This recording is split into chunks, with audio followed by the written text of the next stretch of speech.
Assalamu alaikum wa rahmatullahi wa barakatuh. C'est votre frère Hussein de l'association Nouvelle Optique. Aujourd'hui, je vous fais une vidéo assez spéciale car dans celle-ci, je vais vous raconter une histoire. Cette histoire me concerne. C'est une histoire qui, à travers une épreuve, m'a amené à faire une action qui a, entre guillemets, chamboulé ma vie personnelle et professionnelle.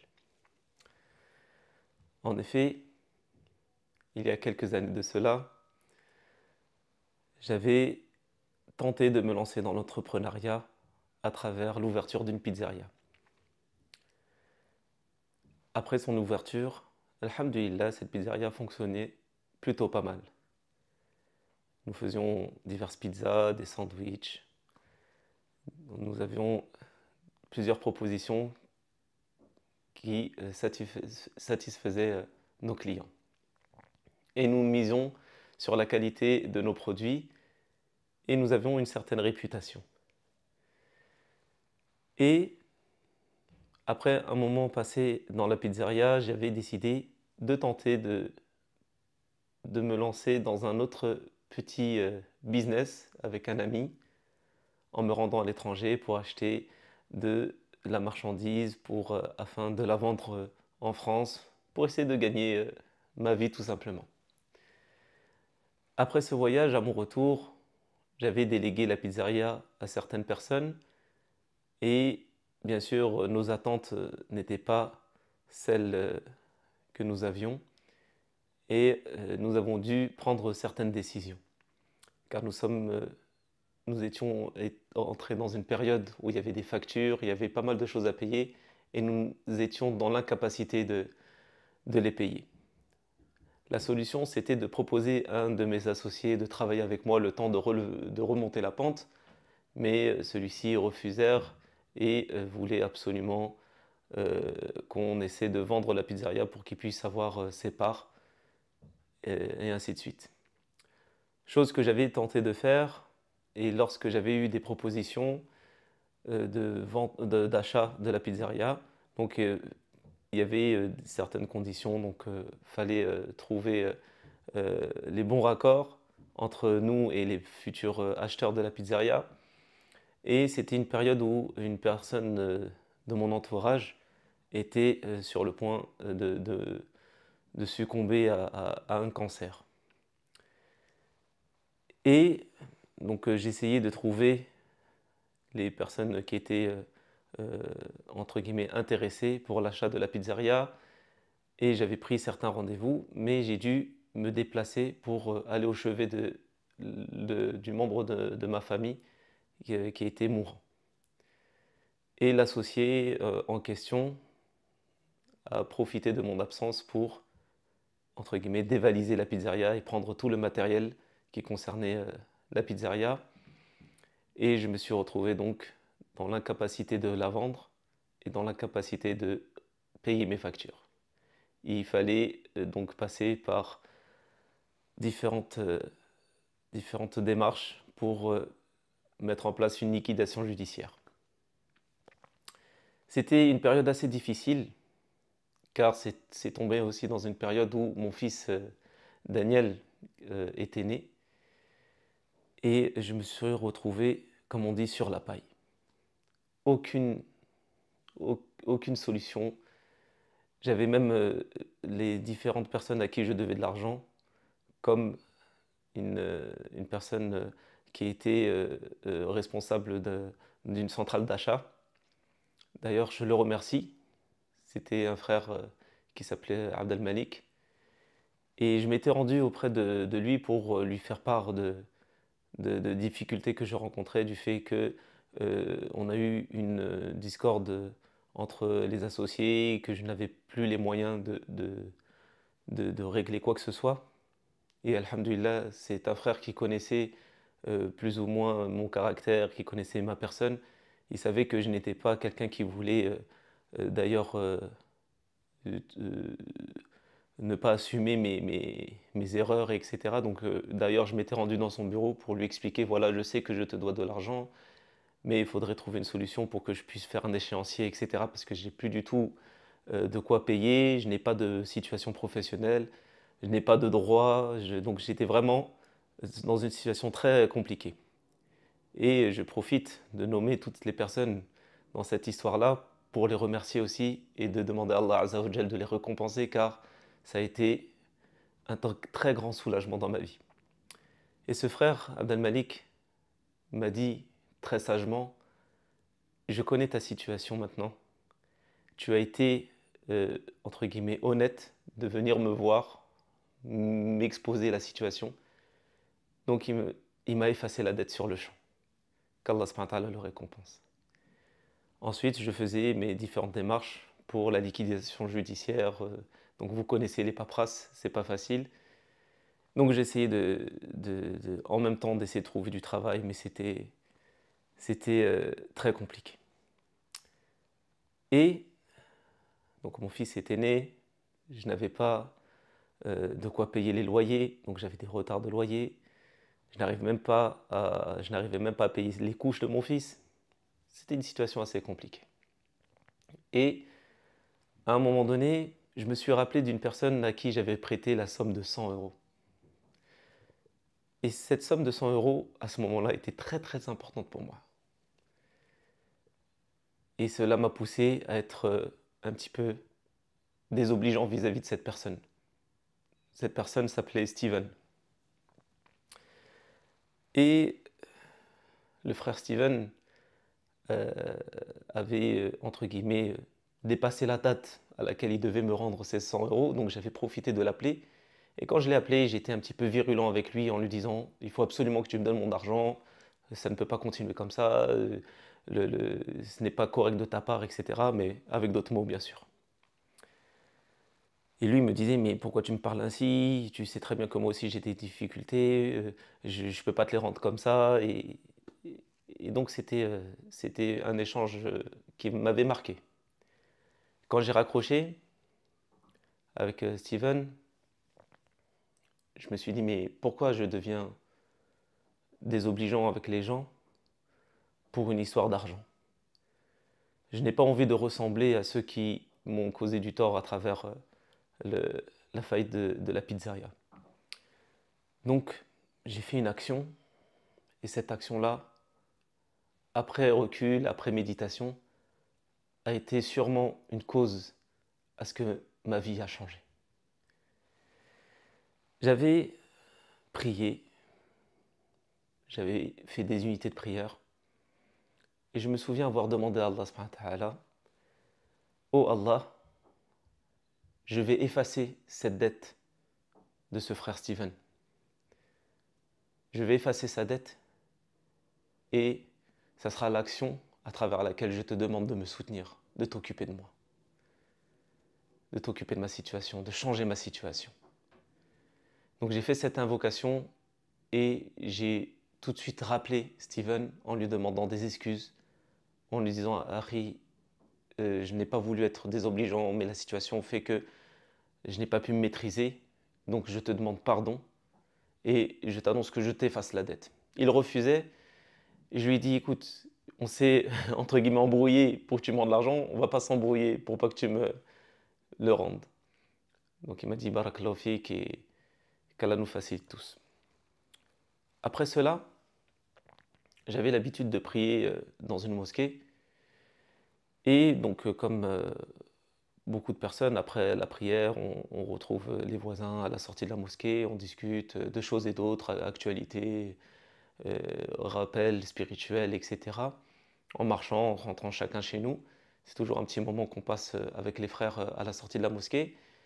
Et il y avait une personne avec qui on parlait souvent sport, qui est dans le jiu-jitsu brésilien. Il nous motivait à chaque fois pour faire du sport, de la musculation, etc. C'était sa passion. Et on avait l'habitude de parler avec lui. C'est un frère qui s'appelle Ahmed. Et ce frère, subhanallah, je le connaissais, on parlait souvent, il était dans le domaine de la restauration aussi, on allait des fois manger chez lui, on le voyait souvent à la sortie de la mosquée. Mais je ne savais même pas où il habitait. Je connaissais le quartier, mais je ne savais pas exactement où il habitait. Et ce jour-là, il m'a dit, Akhi Hussein, si tu veux, viens boire le café à la maison. J'ai dit oui, avec plaisir, barakallahu fik, c'est très gentil de ta part. Et donc je me suis rendu chez lui et je me rappelle, il m'avait servi un jus qu'il avait préparé avec une centrifugeuse, jus de pomme avec du gingembre. Il m'a dit bois ça, c'est énergisant, c'est bon pour la santé, etc. Donc j'étais installé dans sa cuisine et à un moment donné, il me dit j'arrive. Je lui ai dit ok, il n'y a pas de souci. Donc je buvais mon jus et il est revenu vers moi en me disant voilà, Ri, ça c'est une enveloppe, c'est pour toi. Je dis, Ri, je t'ai rien demandé. Je dis, pourquoi tu me donnes cela? Il me dit, écoute, ça fait un moment que je te vois prier à la mosquée et je me doute que tu ne travailles pas en ce moment. Je sais que tu as eu un enfant, donc je sais quelles sont les situations comme ça, donc accepte, ne refuse pas. Ahmed est assez costaud, assez imposant, donc je n'ai pas pu refuser et d'ailleurs j'en avais besoin. Et donc, alhamdoulilah, c'est quelque chose qui m'avait dépanné. Donc ça m'a permis de faire des courses, etc. Ensuite, j'ai un ami de longue date. D'ailleurs, cet ami, c'est celui qui, au moment de la fondation de l'association Nouvelle Optique, c'est lui qui a choisi le nom de l'association. Il s'appelle Mamadou. Et Mamadou m'avait gentiment questionné, et donc on se cacherait entre nous. Il me disait, Hussein, est-ce que tu as t'as des dettes? Est-ce que tu as des factures en retard, Je lui dis, Mamadou, ouais, ta question me dérange parce que j'ai pas envie de te répondre parce qu'il y aura une réaction derrière de ta part et c'est gênant. Il m'a dit, mais justement, il m'a dit, on est des amis d'enfance et il faut pas que tu sois gêné. Je lui ai dit, effectivement, j'ai des loyers de retard, j'ai près de 1 200 € de retard et donc je vais essayer de trouver des solutions. Après, moi je savais que Mamadou ne travaillait pas depuis un moment. Il m'a dit, écoute, Hussein, moi je suis tout seul, toi tu viens d'avoir ton garçon, voilà, moi je te donne mes économies. Ce frère Mamadou a donné ses économies pour m'aider afin de payer mon loyer. Je n'ai pas pu refuser parce que Mamadou aussi c'est quelqu'un de très, entre guillemets, têtu dans le bon sens. C'est-à-dire que dès qu'il a décidé de faire quelque chose, il ne va pas lâcher l'affaire. Donc je me suis retrouvé à avoir réglé ma dette de loyer, puis faire des courses. Et j'en ai un autre ami qui m'a appelé à ce moment-là. C'était les mêmes périodes, ça s'enchaînait en fait. Un ami, un frère qui s'appelait Vladimir, il m'a dit Hussein, t'as pas fait la harira de ton fils, t'as pas. Je lui ai dit non, franchement, j'ai pas pu parce que je n'avais pas les moyens de le faire. Je lui ai dit donc non, j'ai pas pu. Donc du coup, je suis dans l'attente, Inch'Allah, de trouver une situation et à l'occasion, bien sûr, je le ferai. Et il m'a dit bah, je vais venir te rendre visite et en même temps, comme ça, je vois le petit. Je lui ai dit Inch'Allah, avec grand plaisir, t'es le bienvenu, viens à la maison. Donc il est venu. Et quand il est venu, il a dit voilà, bah, j'ai pas trouvé de cadeau, etc. Je lui ai dit, non, non, je lui dis en aucun cas, j'attendais de ta part un cadeau ou quoi que ce soit. Il m'a dit donc du coup, j'ai préparé une enveloppe et je te la donne. Et je me rappelle sur cette enveloppe, c'était faut pas manger trop sucré, trop salé, les petits conseils du quotidien. C'était l'humour de Vladimir et dans l'enveloppe, il y avait 500 euros. J'ai dit subhanallah, qu'est-ce que c'est pourquoi tu me donnes cette. Il m'a dit écoute, j'ai pas trouvé de quoi lui acheter. Je lui ai dit mais 500 euros, il me fait pas, t'achèteras une poussette, t'achèteras ce que. Et subhanallah, ça s'enchaînait. À ce moment-là, j'arrivais pas à faire le rapport avec l'invocation que j'avais faite et après les épreuves que j'avais subies. Donc du coup, je me suis retrouvé à avoir réglé mes dettes, à avoir un petit peu d'argent. Et donc du coup, ça m'avait un petit peu plus remotivé. Je sortais un petit peu de la tête de sous l'eau et alhamdoulilah, ça m'avait fait un bien, un grand bien dans le moral. Pour vous dire que lorsque vous sortez un frère de la gêne, vous ne savez pas la joie que vous lui procurez. Ces frères-là, aujourd'hui, vont peut-être voir la vidéo, ne savent pas que à ce moment-là, ils ont été la cause d'un grand bien. Et donc, du coup, alhamdoulilah, j'étais toujours dans mes démarches. Je commençais un petit peu à avoir de la lumière et des choses venaient comme ça. Comme quoi, même quand vous avez la naissance d'un enfant, cet enfant vient avec sa subsistance, subhanallah. Et je me rappelle, moi, vivre dans un studio avec ma femme et mon fils, donc une pièce, 28 mètres carrés. Et on n'avait pas forcément d'horizon quant au fait d'habiter dans un autre endroit. Parce qu'on avait des voisins qui étaient dans la même situation que nous, avec plus d'enfants, dans le même studio. Donc on s'était mis à l'idée que on allait rester ainsi pendant un petit bout de temps. Et il y a eu un moment donné dans la ville où j'habitais à ce moment-là, à Garges-les-Gonesse, il y avait donc une réhabilitation du quartier où ma mère vivait. Et il proposait à toutes les personnes qui étaient majeures, hébergées chez les parents ou les enfants majeurs de ces personnes-là, de postuler à un logement. Donc nous, on s'est dit, bon, on va pourquoi pas poser une demande de logement ou d'échange de logement, etc. Donc on a déposé, on attendait, sans attendre aussi.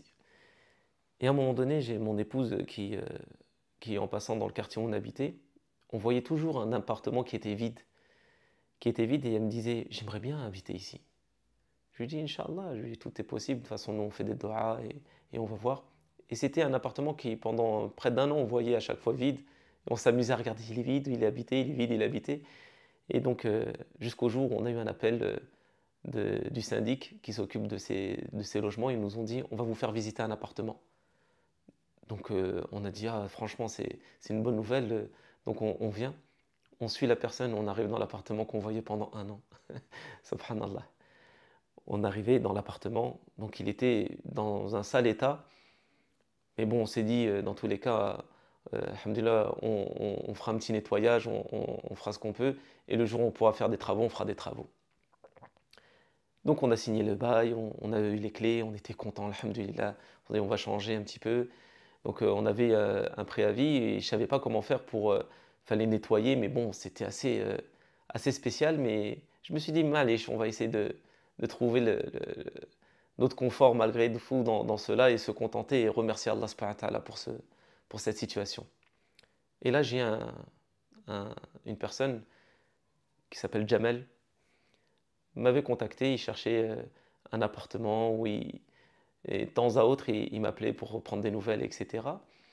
Il m'a dit, est-ce que tu es toujours dans ton studio? Est-ce que tu vas déménager? Je lui ai dit, effectivement, subhanallah, tu m'appelles et ça tombe bien parce que effectivement, je veux déménager. Donc la question, elle a une réponse cette fois-ci.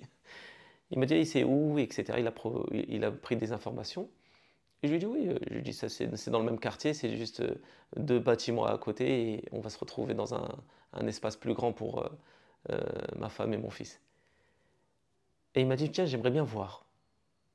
Je lui ai dit, Inch'Allah, il n'y a pas de souci, tu peux venir voir si ça peut t'inspirer pour savoir si tu veux habiter dans le quartier, etc. Et subhanallah, ce frère a vu l'appartement, il m'a dit, mais comment tu vas faire pour les travaux? Ah, je lui ai dit, Inch'Allah, je lui ai dit, moi je vais essayer de faire un petit nettoyage, habiter dedans, voir comment ça se passe. Et après, petit à petit, on verra. Il me fait, écoute, moi je vais te faire venir des personnes qui sont dans le domaine et c'est moi qui paye. Je dis, subhanallah. Je lui ai dit, Akhi, il m'a dit, écoute, il m'a dit, je connais ta situation, je sais que tu essaies de t'en sortir. Là, laisse-moi faire cette action-là, fissabil. Je lui ai dit, Akhi Jamel, je ne peux que faire de dua pour toi, pour qu'Allah subhanahu wa ta'ala te facilite dans tout ce que tu entreprends et qu'il te récompense par les plus grandes récompenses. Et effectivement, les travaux ont été faits, j'ai aménagé. Alhamdulillah, je me sentais assisté par Allah subhanahu wa ta'ala.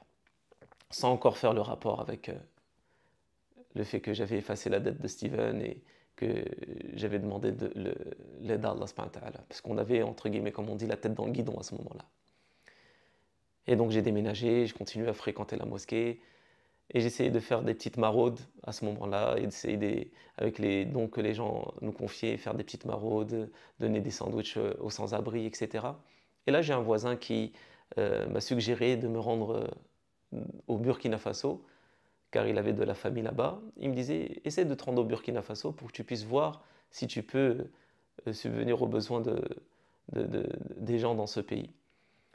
Lorsqu'il m'a parlé de cela, je n'imaginais même pas un jour aller au Burkina Faso. J'écoutais avec respect ce qu'il me disait, mais j'arrivais même pas je ne savais même pas comment vivre en France, comment mettre en place les actions déjà en France. Et du coup, je ne savais même pas même comment j'allais avoir les moyens pour m'y rendre.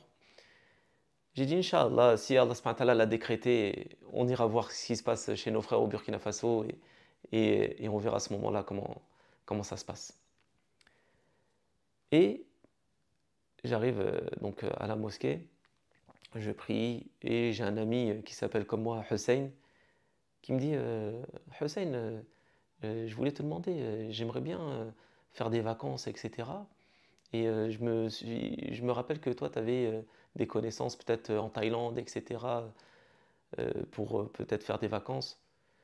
Je lui dis franchement, Thaïlande, c'est pas trop ça, mais khayr, Inch'Allah. Je lui dis, c'est des vacances dans quel cadre, etc. Il m'a dit non, parce que moi, comme je travaille chez Air France, j'ai des billets gratuits et j'aimerais bien partir et en même temps, je voulais te prendre avec moi, parce que j'aime bien ta compagnie.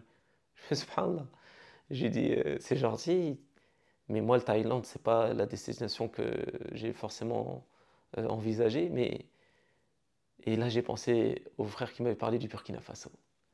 J'ai dit, par contre, Hussein, je vais te proposer quelque chose qui n'a rien à voir avec la Thaïlande. Je te propose le Burkina Faso. Je sais que tu es sénégalais, euh, que tu connais l'Afrique, etc. Donc je ne sais pas si ça va te faire découvrir quelque chose, mais j'aimerais bien, moi, voir l'Afrique. Parce que j'aimerais bien, on m'a parlé de certaines actions à mener là-bas et j'aimerais bien développer mon association. Et il m'a dit, mais Inch'Allah, pourquoi pas? Je vais, comme ça me permettra de voir ma tante. Ah, je lui dis, ah, t'as une tante au Burkina Faso? Il me fait, oui. En plus, ma tante, c'est la femme du président de l'Assemblée. Je fais, subhanallah. Donc en fait, je parlais, les connexions se faisaient comme ça, subhanallah. Je parlais donc au neveu de la femme du président de l'Assemblée à l'époque au Burkina Faso, qui a par la suite, ce président de l'Assemblée est devenu le président du Burkina Faso. Et il m'a dit, bah on y va. Et on s'est rendu au Burkina Faso. Lorsqu'on s'est rendu au Burkina Faso, donc effectivement, on a vu le président de l'Assemblée, on est parti nous restaurer chez eux, ils nous ont invités dans leur maison. On a pu aussi rencontrer Haj Youssouf Kanazoé, qui nous a montré un peu ce qu'il faisait avec sa fondation là-bas au Burkina Faso. Donc les constructions de puits, les constructions de mosquées, etc. Donc on leur avait bien dit que nous, on n'avait pas d'argent pour l'instant, mais c'était juste une visite et on allait en rentrant en France parler des potentielles actions à mener. Et si on arrive à avoir des donateurs, on vous aidera. Et lorsque j'ai profité de ce voyage-là pour faire la haqiqa de mon fils, parce que c'était plus abordable pour moi, et donc là-bas j'ai profité de faire un repas avec les orphelins pour l'action de la haqiqa pour mon fils. Car ça faisait plus d'1 an qu'il était né et j'avais toujours pas pu faire la haqiqa, et j'ai profité de cette occasion-là en même temps. Ça m'a permis de faire une action. Ma première action au Burkina Faso, c'était la haqiqa de mon fils. Et du coup, on a visité le Burkina Faso, on avait assisté à des conférences avec les imams de renommée là-bas. On a pu voir beaucoup de projets qui nous ont permis d'être motivés par la suite. Et quand je suis rentré en France, j'ai dit, bon, il faudrait que je trouve la situation, il faudrait que je trouve une manière d'exposer le travail, potentiel travail au Burkina Faso pour que des personnes nous soutiennent. Et là, j'ai un autre ami qui s'appelle Abdelkader et il est venu me voir, il m'a dit, comment c'est le Burkina Faso? Je lui ai expliqué, je lui ai dit, voilà ce qu'on peut faire. Il me fait, ben moi je fais le premier puits. Je fais Allahu Akbar, le premier forage. J'ai même pas pu encore trouver la stratégie pour parler de cela et alhamdoulilah, il y a une personne qui est venue pour financer un projet. Donc elle a financé ce projet. Et là, l'association Nouvelle Optique démarre. Donc moi, je redémarrais dans ma vie avec le soutien des frères qui m'ont permis de sortir la tête de l'eau. Et là, ma situation professionnelle aussi commence à avoir un tournant. Et donc j'ai effectué le premier forage. Dès que j'ai réalisé ce forage, nous sommes rendus sur place en mission humanitaire pour voir le forage, la réalisation. Et ensuite, on a pu commencer à diffuser des images, donc des personnes commencent à soutenir l'association. Et alhamdulillah, il y a eu énormément de donateurs qui nous ont soutenus. D'ailleurs, la première mosquée a été construite par un frère qui s'appelle Alawa.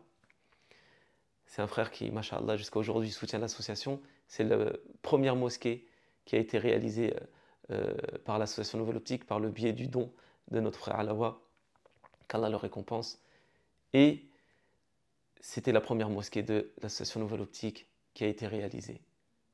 Et à travers la réalisation, le sérieux qu'on a mis dans le travail, par la suite ça s'est enchaîné. Et vous êtes tous en train de soutenir l'association Nouvelle Optique aujourd'hui. J'ai raconté cette étape importante de ma vie et du démarrage de l'association Nouvelle Optique, car c'est aujourd'hui, après méditation, après réflexion, que je me rends compte qu'il ne faut négliger aucune action.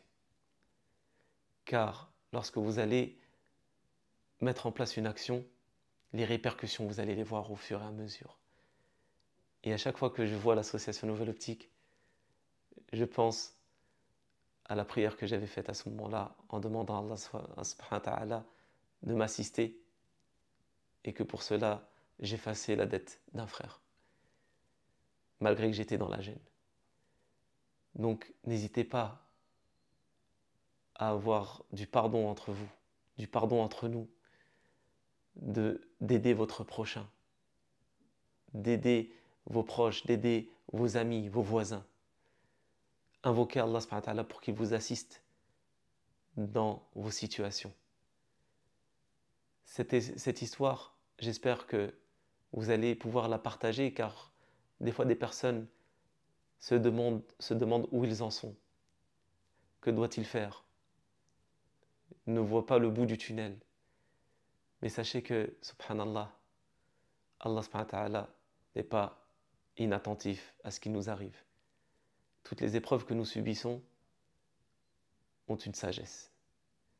Alhamdulillah, même cette situation que j'ai eue, qui était difficile pour moi, je n'ai pas désespéré, je n'ai pas arrêté d'aller à la mosquée. J'ai toujours été à la mosquée, invoquer Allah subhanahu wa ta'ala pour qu'il m'assiste, l'évoquer comme je pouvais, malgré nos manquements. Mais avec de la patience, avec de la rahma, avec de la confiance en Allah subhanahu wa ta'ala, vous pouvez voir votre situation changer. Et aujourd'hui, par la grâce d'Allah subhanahu wa ta'ala, j'ai de quoi subvenir aux besoins de ma famille tout en étant utile aux autres. Et ce, par l'aide que m'ont apporté mes voisins, mes amis, aussi maintenant vous qui êtes des soutiens de l'association Nouvelle Optique, qui par votre biais, des millions de personnes ont pu changer leur vie. Jazakumullahu khaira. Assalamu alaikum wa rahmatullahi wa barakatuh.